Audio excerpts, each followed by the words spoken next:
landscape that beckons the beauty of a canvas, Mother Nature's good work. So this is your favorite spot? It's one of them, yeah. It's historic, it's just right. It's a place where coastline charm meets sumptuous living. Where time stops and fun begins. Come down during the summer, throw a mattress on the floor and beach all day, and you know you have your hot dogs and hamburgers. Where elegant boutiques kitty corner both wooded trails and pristine beaches. There's no need to leave. Osterville is one of 7 villages in the town of Barnstable. Originally called Cotachesit, the Native American term for the sea, it then became Osterville, thanks to its bounty of oyster farming. And then sometime in the 1800s, as the story goes, a misspelling on a map of all things, and here we are, Osterville. This is Chronicle on WCVB Channel 5. The village of Osterville includes 5 miles of coastline along Nantucket Sound. But what makes this area truly unique? We're headed north up into North Bay. On our left here is the island of Oyster Harbors. You can spend all day on the water without ever leaving its 3 bays. Some places, you know, you go out on the coast and there's really no place to go necessarily. So Right. I think that's one of the nice features of the south side of the Cape. It's certainly perceived as an affluent community, but at the same time, there's a bunch of families, a bunch of year-round residents who choose to make a living in this community. There is so much more to this village, built on hard work and craftsmanship, right here on these very docks. So this is your favorite spot? It's one of them, yeah. It's historic.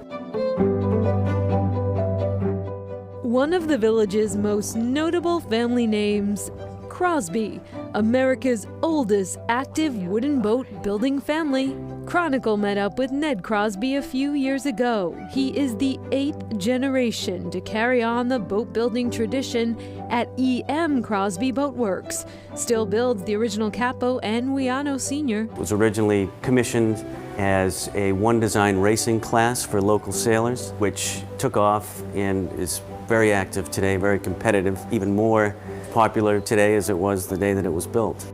Thanks to one of the most famous Wianos ever built here, the Victoria. When those iconic Kennedy family photos made their way around the world, so did the Wiano, and with it, the Crosby name.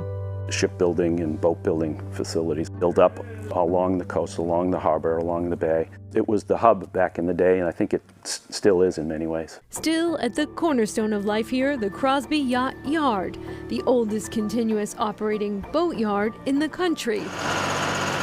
It was established when the Crosby family all came together under one roof. The company was formally incorporated in 1850. Started out building small craft, obviously out of wood. The rest was history. Some of these structures do date back to the 1800s, so we're always staying at it. Still in use, some of the infrastructure that engineered the shop's longevity. So this is a marine railway, and this has been here since probably the beginning of the company. Where we're standing, hundreds of boats have been built. The past has never really been set adrift here. A lot of great history in these drawers. Some of them are on linen paper, actually. They're so old, they go back to the 1800s.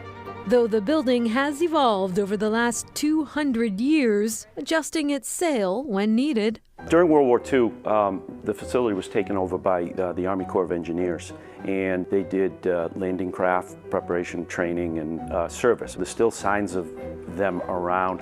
The space is now home to expanded operations, including storage, sales, dockage. But what remains at the heart of it, through its many turns and pathways, service of and to the boat. Little Toot had some tough times.